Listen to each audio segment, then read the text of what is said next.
Let's go. Ok, on va prier. Papa Dieu, je te dis merci encore une fois pour cette journée que tu nous as permis de vivre. Merci de nous avoir permis de nous lever, de nous réveiller ce matin, Seigneur. Pas pour venir voir un homme, pas pour se montrer à quel point on est habillé, mais simplement pour te servir et pour te louer, Seigneur Dieu. Donc je prie véritablement que tu sois avec nous pendant ce moment. Que tu sois avec chacune des personnes qui vont écouter ce message. Mais surtout que tu sois avec moi qui va prêcher ce message, Papa Dieu. Je ne suis pas là de mon propre fait, c'est pas moi, Seigneur Dieu, mais c'est toi, Papa Dieu, qui m'envoie. Donc je prie que je puisse juste m'effacer, Seigneur Dieu. Je ne puisse pas chercher à faire un message excellent, Seigneur Dieu, ou qui va juste avec des tips ou avec des nuggets, Seigneur Dieu, mais vraiment un message qui va parler au cœur, Seigneur Dieu. Je me livre totalement à toi, Papa Dieu. Prends le contrôle de ma bouche et prends le contrôle de mon cœur, Seigneur Dieu. Je prie tout ça en ton nom et je t'aime, Papa. Amen. Ok, je recule un peu. Ok, j'espère que tout le monde va bien. Bonne année. Ok, meilleurs vœux 2024. Cette année, ça va être extraordinaire. Vous savez, c'est un privilège franchement incroyable de prêcher devant vous ce matin. Il y a une symbolique, ok, premier culte de l'année. Ok, moi je me rappelle il y a quelques années, le premier culte de l'année, il y a 2 ans je crois, c'est moi qui avais prêché. Et j'avais prêché aussi le dernier culte de l'année. Et entre temps il s'était passé pas mal de choses, donc je me dis ok, Dieu peut-être qu'il y a quelque chose qui va se passer cette année. Ok, donc c'est vraiment un privilège pour moi de prêcher devant vous, vous êtes tous incroyables. Merci pour votre soutien et merci pour votre aide. Ok, avant de poursuivre, voilà, juste vous préciser que nous sommes une église internationale. Ok, et ce matin on a le privilège, j'aimerais juste accueillir notre sœur qui est là, Magdalena qui est là. Ok, donc c'est une sœur qui nous vient donc de l'église de San Francisco. Vous savez, c'est tellement encourageant de savoir qu'on peut aller n'importe où, dans n'importe quelle partie du monde et trouver les disciples. Donc ma sœur, voilà, juste bienvenue, passez du temps avec elle, apprenez à la connaître, elle est vraiment extraordinaire.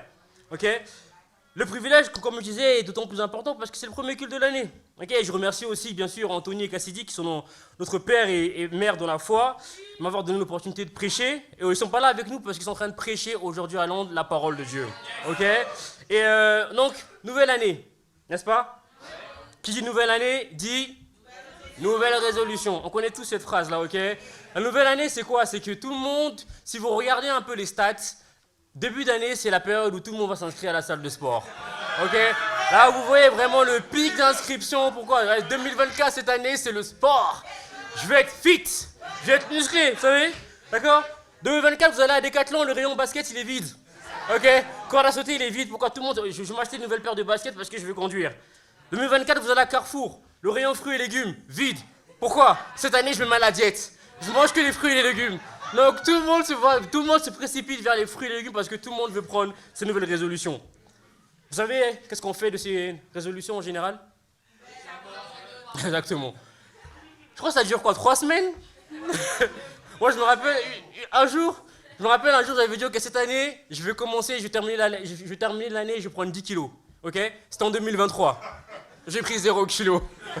Ok? Je me suis dit, voilà, je commençais à travailler mon corps, je commençais à manger que ça, j'ai commencé, mais ça durait peut-être 1 mois. Et après, je me suis dit, laisse tomber, c'est bon, c'est trop compliqué au fait. Donc les résolutions, ça se perd, n'est-ce pas? Chaque année, on vient avec une to-do list. Qui a une to-do list? Qui a fait sa liste de projets pour 2024?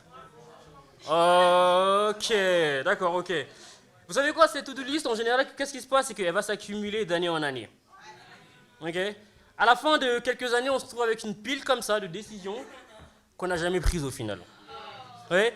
Dans la vie, c'est une citation qui dit qu'il y a 2 types de souffrance. Je crois que vous la connaissez. La souffrance qui est liée à l'effort, le fait de travailler dur, ou la souffrance qui est liée au regret. Le regret d'avoir rien fait. Vous savez, au travail, moi, je suis souvent confronté à cette situation où on me donne une tâche et je me dis, je vais la faire plus tard. J'ai le temps. Ou simplement, j'ai pas envie de la faire, ok? Peut-être que les gens vont oublier. Peut-être. Et une semaine après, Yannick, ouais, le projet, là, c'est comment? Ah, mince, il l'a pas oublié. Et là, je me retrouve à faire un truc que j'avais une semaine à faire en 2 jours. Vous voyez?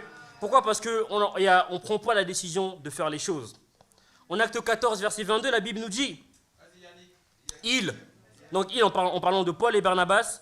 Donc Paul et Barnabas fortifiaient l'esprit des disciples, les encourageaient à persévérer dans la foi et disaient, c'est à travers beaucoup de plaisir qu'il nous faut pour entrer dans le royaume de Dieu. Ça, et beaucoup de Netflix qu'il nous faut pour entrer dans le royaume de Dieu.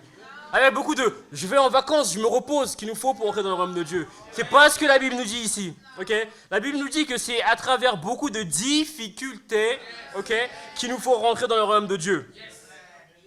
J'aimerais vous dire un truc. Si tu es en train d'étudier la Bible en ce moment, il y en a? Il y a des gens qui étudient la Bible en ce moment? Ok. Vous allez recevoir des défis. Okay, la Bible va vous challenger. Peut-être les disciples aussi vont vous challenger. N'abandonnez pas. Pourquoi? Parce que c'est à travers beaucoup de difficultés qu'il vous faut pour entrer dans le royaume de Dieu. De la même manière, c'est à travers beaucoup de difficultés que tu vas porter du fruit cette année. C'est à travers beaucoup de difficultés que ta discussion sur la Bible, elle va doubler cette année. C'est à travers beaucoup de difficultés que tu vas en finir avec l'impureté cette année. C'est à travers beaucoup de difficultés que tu vas élever des leaders, ou même toi-même tu vas devenir un leader. C'est à travers beaucoup de difficultés que tu auras un meilleur travail, avec une meilleure paye. Avec beaucoup de difficultés que tu auras un meilleur mariage pour ceux qui sont mariés, ou une meilleure relation pour ceux qui sont en couple ou fiancés. C'est à travers beaucoup de difficultés que tu vas devoir bâtir ta relation avec Dieu cette année. C'est à travers beaucoup de difficultés que cette année, on va finir à plus de 200 disciples. À travers beaucoup de difficultés. Le titre de mon message, il est simple. À travers beaucoup de difficultés. Oui. Cette année, c'est l'année de la bénédiction. On l'a dit, on le répète, ok, on le sait. Bénédiction, bénédiction, on veut tous être bénis. Okay. Mais pour vivre ces bénédictions, il y a plusieurs choses qu'on doit comprendre. La première, c'est mon premier point. N'attends pas de le sentir pour le faire. Ok. 2024, n'attends pas de sentir que tu es prêt à faire les choses pour le faire. Il y a des gens qui disent, ouais, je ne suis pas motivé à faire ça. Je ne suis pas motivé à me lever le matin. Je ne suis pas motivé à venir au Divo. Je ne suis pas motivé à lire ma Bible. Je ne suis pas motivé à prier. Je ne suis même pas motivé à être ouvert. Donc, vu que je ne suis pas motivé, qu'est-ce que je fais? Je fais rien. Ou je ne sens pas que je dois le faire. Là, il n'y a rien en moi, en fait. Mon cœur, je le check et tout. Il ne se passe rien. Donc, qu'est-ce qu'on fait? On ne le fait pas. On ne fait rien. Vous savez, un truc. La motivation, ce n'est pas un feeling. Okay? Ce n'est pas sentir que tu veux le faire. Okay? Si je suivais mes émotions, honnêtement, je ne serais pas là aujourd'hui. Je ne serais pas là en train de vous prêcher. Je serais loin, loin, loin, loin. En 2014, quand on m'a dit, ouais, viens à Londres parce que tu vas te baptiser, je n'étais pas chaud. Je n'étais pas motivé. Il fallait que je prenne 9 heures de trajet. J'arrive à Londres, dans un pays où je ne connais pas la langue à l'époque, je ne parlais pas l'anglais comme aujourd'hui, même si j'ai encore besoin d'apprendre. On me dit, ouais, tu vas te baptiser. Je m'attendais à un baptême, tu vois, dans une piscine chauffée et tout ça. On me dit, ouais, vas-y, tu vas te baptiser dans une piscine derrière un camion. Et dehors, et il pleut. Je n'étais pas chaud du tout.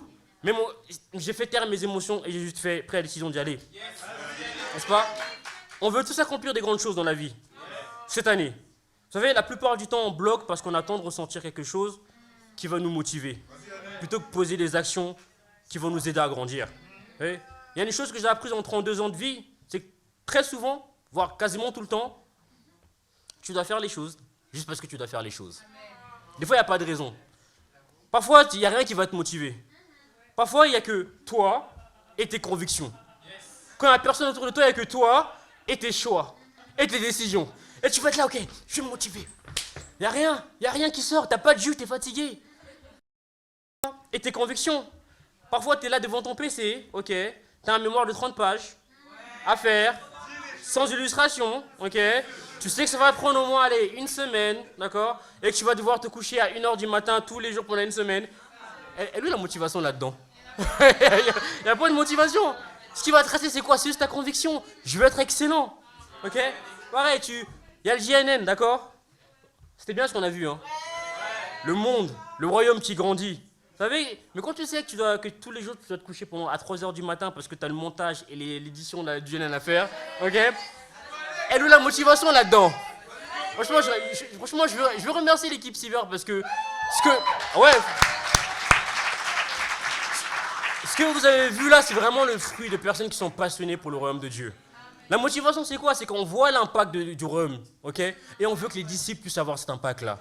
Voilà pourquoi on est prêt à travailler jusqu'à 3h du matin pour sortir ce JNN. Ouais?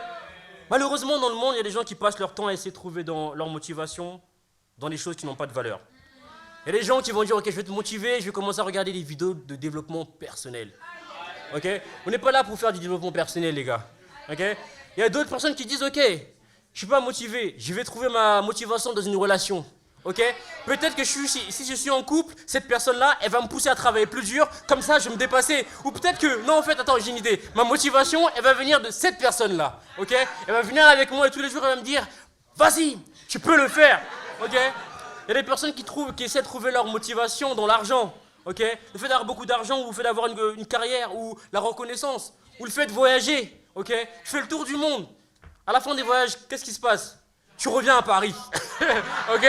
Et t'es encore plus déprimé que lorsque t'es parti en vacances. Ouais? Donc on comprend que ces choses-là, véritablement vers lesquelles on se tourne, c'est pas les choses qui vous apportent une vraie motivation. Je vais vous dire, la chose véritable et durable dans laquelle on doit trouver notre motivation, c'est la parole de Dieu. Ok? Et la parole de Dieu, c'est riche. Il y a plusieurs histoires super inspirantes de personnages, de femmes et d'hommes qui ont accompli tellement d'exploits alors qu'ils étaient rien. Je pense à Gédéon, ce petit gars-là qui était tout jeune, qui avait peur. Dieu lui a dit, avec 300 hommes, tu vas aller conquérir une nation.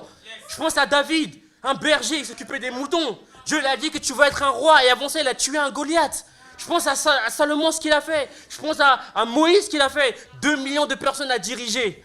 Le gars, il a commencé roi. Ensuite, berger. Et il est revenu encore à la tête du royaume de Dieu. Ouais. Il y a des histoires super inspirantes. En Philippiens 2, verset 13, la Bible nous dit « Car c'est Dieu qui produit en vous le vouloir et le faire selon son bon plaisir. » C'est Dieu qui produit en vous le vouloir et le faire. Tu ne veux pas le faire, va vers Dieu. Tu ne peux pas le faire, va vers Dieu. Philippiens 4, verset 13, la Bible dit « Je peux tout par celui qui me fortifie. » La Bible ne dit pas « Je peux Christ ». Merci. La Bible ne dit pas « Je peux que la moitié ». Ou je peux faire que une petite tâche sur ce qu'on m'a confié. La Bible dit tout par celui qui me fortifie, Christ. Psaume 18, verset 32. C'est Dieu qui me ceint de sa force et qui me conduit dans la voie droite. Ésaïe 40, verset 29. J'aime beaucoup ce verset. Il donne de la force à celui qui est fatigué. Et il augmente la vigueur de celui qui tombe en défaillance. Où est-ce que vous voulez trouver plus de motivation que dans les Écritures? La Bible dit ici que quand tu es fatigué, quand tu as travaillé pendant 2 heures, 3 heures, Dieu il dit ici que c'est lui qui te donne de la force. C'est lui qui te renouvelle. Si vous voulez de la motivation, les gars, allez dans les Écritures. 1 Jean 4, verset 4, la Bible dit « Vous, petits enfants, vous êtes de Dieu, et vous les avez vaincus. Parce que celui qui est en vous est plus grand que celui qui est dans le monde. Celui qui est en vous est plus grand que celui qui a fait la vidéo pour le développement personnel. Celui qui est en vous est plus grand que celui qui vous paye. Celui qui est en vous, il est plus grand que tous vos plus grands rêves. Dieu. Vous savez quoi, malgré ces versets, je vais trouver avec vous. Ok? C'est inspirant, n'est-ce pas? Dieu peut tout fortifier, etc., etc., etc. Mais honnêtement, la vie de disciple, n'est-ce pas facile? C'est pas facile. Non, honnêtement, c'est pas facile. Hein? Regardez, juste le contexte. On est en train de suivre quelqu'un. Jésus. Ok? Ce gars, il a tout abandonné. Tout ce qu'il avait. Il était roi. Ok? Il y avait les gens qui étaient là à son service. Chaque matin, il se réveillait, il y avait une petite musique. Dieu, Jésus, t'es génial, t'es extraordinaire. Oh, grand Dieu, grand roi, on t'aime, on t'aime. Chaque jour, ok? Il ne travaillait pas. Il avait pouvoir sur tout. Mais il a tout quitté pour venir sur terre. Jésus. Ok? Et on pourrait se dire, ok, il était roi, donc il vient sur terre pour dominer. Comme dictateur. Je viens avec ma couronne, donc je veux dominer le monde. Non. La Bible dit qu'il est venu non pour être servi, mais pour servir et donner sa vie en rançon pour beaucoup. Donc ce gars qui avait cette royauté, qui avait tout ce pouvoir-là, il a décidé de venir sur terre. Non pas pour avoir la gloire, mais pour souffrir. Elle est où la logique là-dedans? Le monde veut nous faire croire que la gloire vient à travers le fait à travers le plaisir. Non, la gloire véritablement vient par la souffrance. En plus, Jésus, à 30 ans, il commence son ministère. Il a marché partout, il a guéri des malades, okay? Il n'a pas eu un temps pour lui. La Bible dit que le Fils de l'homme, donc Jésus, il n'a pas un endroit où poser sa tête. Donc Jésus sur terre, il n'avait pas le temps de dormir. Okay? Donc Jésus n'est pas venu nous vendre un évangile de paix ou de prospérité où tout va aller. Non, Jésus il est venu nous vendre un évangile, les gars. Ok, d'accord, il y a des belles choses qui vous attendent. Mais avant ça, il faut d'abord souffrir ici. C'est ce que Jésus nous a vendu. Après ça, il a été arrêté, insulté, battu, et finalement, il est mort, tué sur une croix. Inspirant. Et maintenant, Jésus nous dit quoi? Vous savez quoi? Tout ce que j'ai fait là, depuis le début, allez-y et faites pareil. C'est ça le défi. Allez et faites pareil. Vous voyez? En Jacques 1, verset 2, la Bible nous dit, mes frères et sœurs, considérez comme un sujet de joie. Ça commence bien, hein? Sujet de joie, nouveau maquillage, non? Un sujet de joie, les diverses épreuves auxquelles vous êtes exposés. Waouh, super. Oui, sujet de joie, oui. Ok, ouais.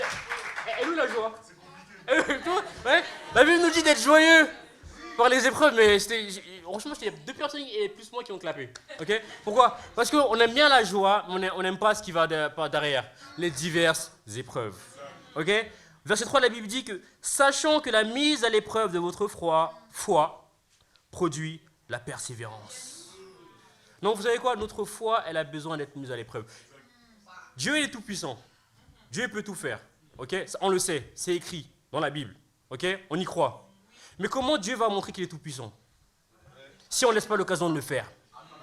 Comment Dieu va nous démontrer qu'il peut tout faire si on n'est pas dans une situation où nous, on ne peut rien faire? Il n'y a que lui qui peut faire. Comment il va vous dire que je peux tout faire? Il va nous prouver que je suis le Dieu qui existe et grâce à moi, tu peux tout faire. Comment? Les épreuves ne sont pas une preuve de l'absence de Dieu. Il y a plein de personnes qui disent « Ouais, ma vie, j'ai perdu mon travail. Dans ma famille, il se passe ça. Ou je suis malade. Il y a plein de choses. Donc Dieu m'a abandonné. » Non. Les épreuves ne sont pas une preuve de l'absence de Dieu. Les épreuves ne sont pas là pour nous détruire. La souffrance non plus. Ou nous retirer quelque chose. La Bible dit que les épreuves servent à produire quelque chose en nous.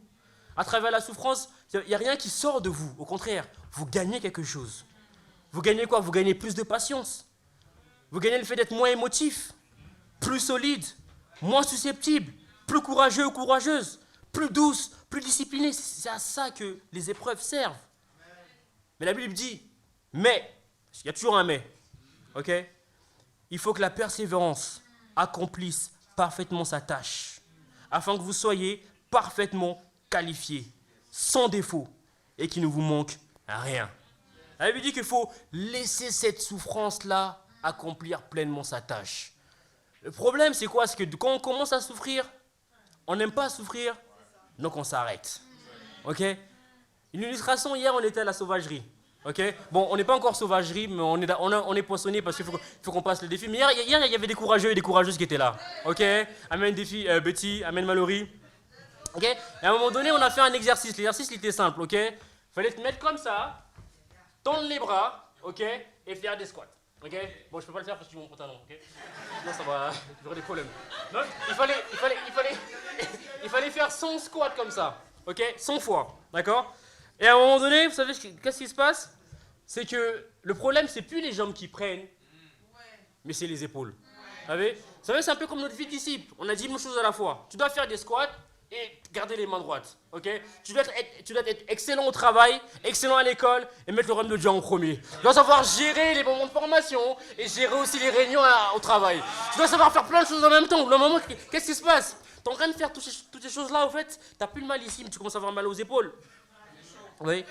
Donc, et on finit par quoi? On finit par se focaliser sur la douleur. Purée, c'est trop dur. C'est trop dur. Et des fois même, il y a des gens qui étaient comme ça maintenant. C'est quoi, il y a une table ou c'est comment? Ouais. Les gens étaient comme ça. En même temps, on disait quoi? Rappelez-vous, le début de l'exercice, c'était quoi? C'est de faire 100 squats. Il y a des gens qui se sont arrêtés comme ça. Maintenant, fais tes squats. Écoute, tu finis tes squats et tu as fini de souffrir. C'est quoi le point? On est tellement focalisé sur la souffrance qu'on oublie qu'on doit avancer. Vous voyez? Vous savez, si vous voulez ne plus avoir mal, terminez vos squats. Si vous voulez ne plus souffrir, toutes les décisions que vous avez prises, terminez-les. Allez jusqu'au bout. C'est la même chose avec nos résolutions. La peine et la souffrance. Cette peine-là qu'on veut éviter. Vous savez? Et malheureusement, lorsqu'on cherche à éviter cette peine-là, qu'est-ce qui se passe? On baisse les bras. Genre littéralement, on baisse les bras. Pourquoi? Parce que c'est trop dur pour nous. Okay? Mais juste imaginez ce qu'on a pu faire en 2023. Avec le peu de foi que vous aviez eu en 2023.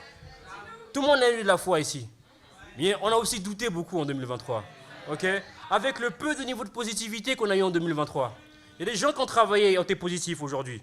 Ok? En 2023, pardon. Mais il y en a aussi beaucoup qui ont été négatifs. Moi, le premier. Avec les sacrifices que vous avez faits et tout ce que vous avez refusé de faire parce que c'était trop dur pour vous en 2023. Avec les niveaux de pureté que vous aviez en 2023. Avec les moments avec Dieu que vous avez eu en 2023. Tout le monde a des moments avec Dieu, mais il y a des fois, c'était chaud. Regardez tout ce que vous avez pu faire en 2023. Prenez ça, ok? Et dites-vous que c'est le minimum. Vous ne pouvez pas faire moins que ça. En 2024, vous ne pouvez pas faire moins que ce que vous avez fait en 2023. Maintenant, imaginez ce que vous pouvez faire cette année si vous avez juste un peu plus de foi. Ok? Il y en a cette année, l'an dernier, ont été en sortie avec leur niveau de foi. Imaginez ce que vous pouvez faire si vous avez encore un peu plus de foi. Il y en a cette année, ils ont obtenu des augmentations avec leur niveau de foi. Imaginez cette année ce que vous pourrez faire si vous avez juste un peu de niveau de foi en 2024. Il y en a cette année, ils ont obtenu, ont bâti des relations sincères et pures, ok? Grâce à leur ouverture. Imaginez ce que vous pourrez faire cette année si vous étiez juste un peu plus ouvert. Oui, Dieu nous a permis de terminer à 100 disciples en 2023. Et honnêtement, moi, je n'étais pas à 100% en 2023. Je n'étais pas à 100%. Loin. Mais je me dis, ok, je n'étais pas à 100%. Mais regardez ce que Dieu m'a permis de faire. Allez, 70% on va dire. À 70% j'ai pu me marier. À 70% j'ai pu... Amen. À 70% j'ai pu obtenir une augmentation au travail.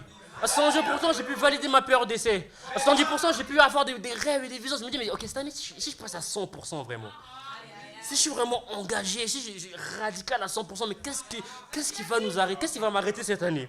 Okay? J'aimerais qu'on dise la même chose. Entre nous aujourd'hui, qu'est-ce qu'on ne pourra pas faire cette année si tout le monde décidait de souffrir plus?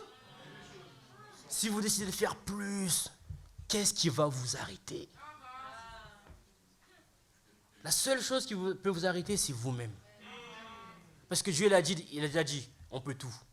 Donc le rien, ça ne vient pas de Dieu, ça vient de nous. Le point, c'est quoi? Allez au-delà de ce que vous avez déjà fait cette année. Amen.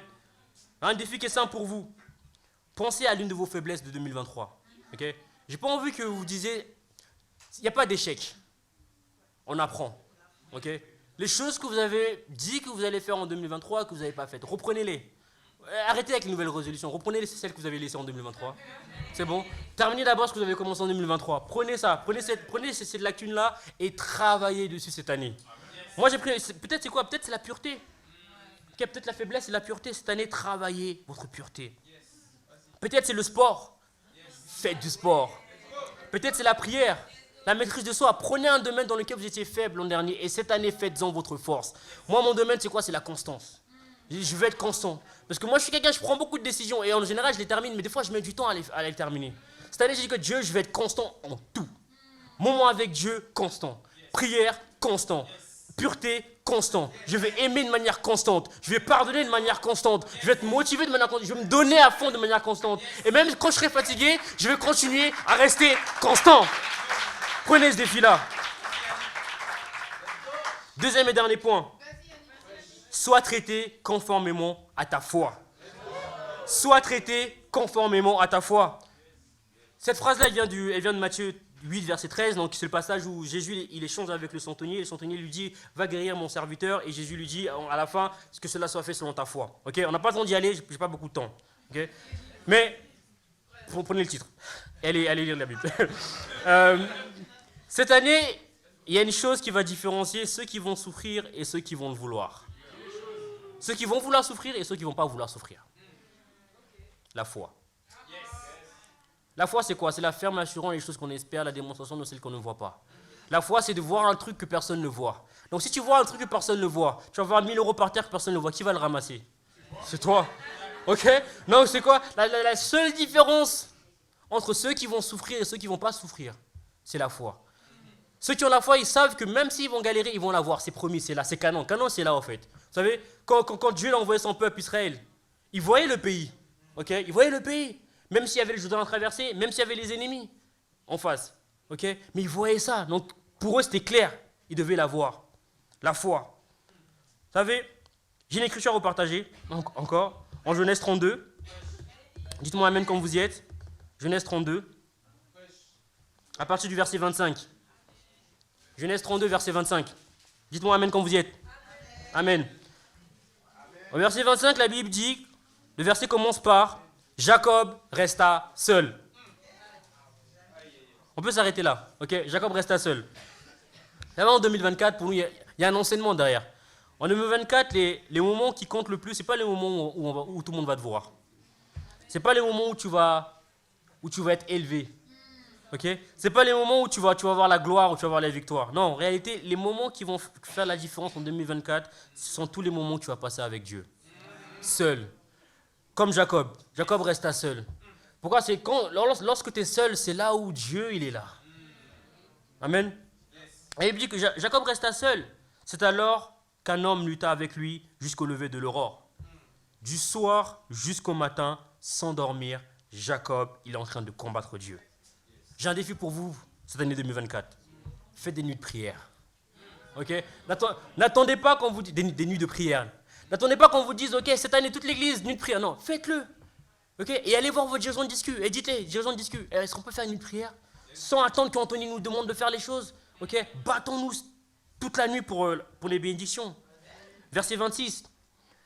Voyant qu'il n'était pas vainqueur contre lui, cet homme le frappa à l'emboîture de la hanche. Celle-ci se déboîta pendant qu'il luttait avec lui. Waouh! Tu es en train de lutter avec Dieu et Dieu te frappe. Et des fois, Dieu ne va pas jouer fair play avec nous. Ouais. Parfois, il va volontairement nous déboîter un peu, ok? Déboîter la hanche spirituellement, ok? Et des fois, on va être là en train de boiter. Des fois, il va déboîter un peu notre ministère. Il va déboîter un peu dans la maison des frères. Il va créer des problèmes juste pour voir comment ils vont réagir. Tu vois? Il va déboîter un peu notre travail. Il va déboîter un peu notre pureté. Il va déboîter une chose. Pourquoi? Parce qu'il veut nous pousser à grandir. Dieu n'a pas voulu tuer Jacob là. Non.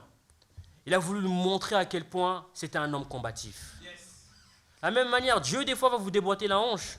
Vous allez sentir bloqué. Parce que Dieu veut faire sortir en vous votre combativité. Dieu veut faire sortir en vous votre persévérance et votre capacité à vous battre. Verset 27, il dit, « Laisse-moi partir, car l'aurore se lève. » Jacob répondit, « Non. Attends, toute la nuit j'ai transpiré là. Toute la nuit tu m'as battu. Non, écoute. Il dit, je te laisserai pas partir avant que tu m'aies béni. » Cette année, c'est l'année des bénédictions. J'ai une question pour vous. Est-ce que tu es vraiment prêt à souffrir pour tes bénédictions? Est-ce que tu es vraiment prêt ou prête à travailler dur pour tes bénédictions? Dans cette salle, je vois ici des millionnaires. Ok? Je vois ici des chefs d'entreprise.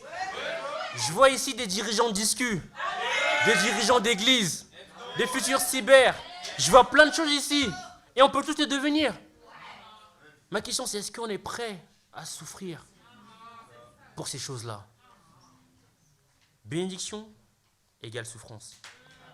Il lui demanda, verset 28, « Quel est ton nom ?» Il répondit, « Jacob. » Il répondit, « Ton nom ne sera plus Jacob, mais tu seras appelé Israël, car tu as lutté avec Dieu et avec les hommes, et tu as été vainqueur. » Oui? Jacob, ça signifie passer devant ou prendre la place de quelqu'un d'autre. En d'autres termes, ça signifie usurpateur. Okay? Vous savez, Jacob, il porte bien son nom parce qu'il a trompé son père avant ça, pour obtenir les bénédictions qui étaient réservées à son frère Ésaü, qui était stupide, qui a décidé de renoncer à ça pour des lentilles. Ouais, des fois, on peut renoncer à des bénédictions pour les plaisirs du moment, en fin de compte. Okay? On peut renoncer à ce que Dieu veut faire de nous, parce qu'on veut juste profiter, juste un peu. C'est ce qu'il a fait Ésaü. Et Jacob, il était là, tu fais pas? Moi, je prends. Et c'est ce qu'il a pris.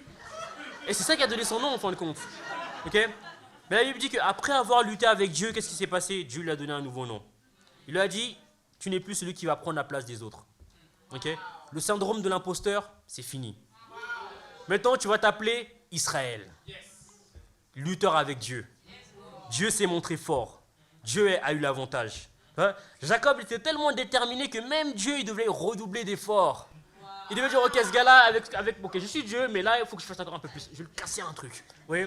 Donc, à quel point Jacob était déterminé, et c'est la même détermination avec laquelle Dieu veut qu'on vive cette année 2024.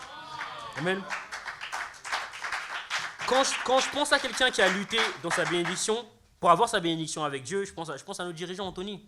Je ne sais pas si vous vous rappelez Anthony au début d'année, il a dit, ouais, on va finir à 100 disciples. Au début d'année, on était à peine 50 à l'époque. Honnêtement, ok, maintenant, voilà, je vais trouver... Je croyais pas, ok. Ok, je suis ouvert, je suis honnête.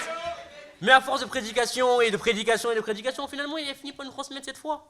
Et pendant l'année 2024, il y a eu des baptêmes, il y a eu des gens qui sont tombés de la foi. On a enfin atteint le 111, 112. Donc on a dit quoi, les gars? Bruxelles. Oup. On est revenu à 91. Ok? Et on s'est dit, ok, 91, encore plus que 9 baptêmes pour arriver à 100. On s'est battu. Tout le monde a partagé sa foi, des études, des calculs à dépenses, il y a des gens qui ont enchaîné des calculs à dépenses chaque jour. Ok? Et jusqu'au dernier jour, le 31 décembre, le dernier jour de l'année, on a eu le dernier baptême de l'année. Et c'est Erika qui est là. Amen. Et je me dis, ok, il avait dit 100, mais s'il avait dit 200, peut-être qu'il a manqué de foi. En fait, il aurait dû dire 300 même. Honnêtement, Dieu, jusqu'au dernier jour, pour nous montrer, les gars, ce que vous faites en début d'année, si votre foi va payer. Ouais. Et Erika, elle a lutté, et aujourd'hui, elle est sauvée. Quand je pense à quelqu'un qui a lutté pour ses bénédictions, je pense à Yurik. Ok? Je pense à You. Ok? Avec Yurik, la première fois qu'il a vu l'église, c'était le jour de son baptême. Ouais? Lui, il a pris un pack. Il a dit, je vais à l'église, je suis baptisé le même jour. Il n'y a pas de ouais, on se voit avant et tout. Ouais? Ok? Il était baptisé pendant le Covid. Il a dit, moi, Covid ou pas Covid, je vais étudier la Bible. Il était baptisé. Ok? Et quelques temps après, aujourd'hui, il a trouvé Naomi. Ouais. Aujourd'hui, il est fiancé. Naomi, elle n'est pas là aujourd'hui, je crois qu'elle travaille. Mais Naomi aussi, elle a lutté pour sa bénédiction. Ok? Elle était baptisée, elle est partie. Puis elle a dit non, je dois revenir être à 100% engagée pour la vérité. Et cette année, Dieu va littéralement changer son nom. Ok? C'est plus spirituellement, mais littéralement, son nom va changer. Amen. Quand je pense à quelqu'un qui a lutté avec Dieu, je pense à Alexandre. Ah, le greatest. Ok?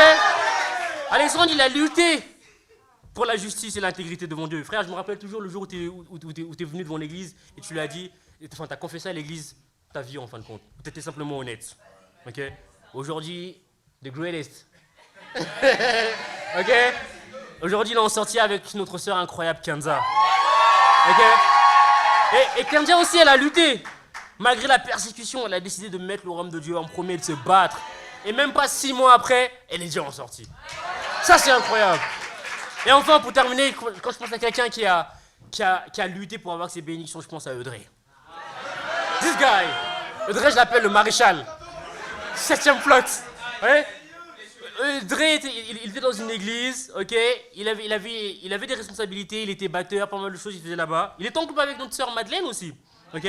Mais quand ils ont vu la vérité, ils ont décidé de quitter là où ils étaient parce qu'ils savaient que ce n'était pas le royaume de Dieu. Ils ont cassé leur relation, ils ont décidé de rebâtir leur relation sur le rocher. Une relation pure. Et aujourd'hui, ils sont en sortie dans le royaume de Dieu. Ouais. Et quand je vois tout ça, j'ai une chose à vous dire. Juste une chose. 2-0, 2-4. Des baptêmes à volonté. 2-0, 2-3. Beaucoup de femmes renouvelées. 2-0, 2-3. Une conférence à tout casser. 2-0, 2-3. Bruxelles a été implanté, mais 2-0, 2-4. Cette année, c'est ton année. 2-0, 2-4. Tous les défis seront relevés. 2-0, 2-4. Ne jamais abandonner. 2-0, 2-4. Le nom de Dieu sera élevé.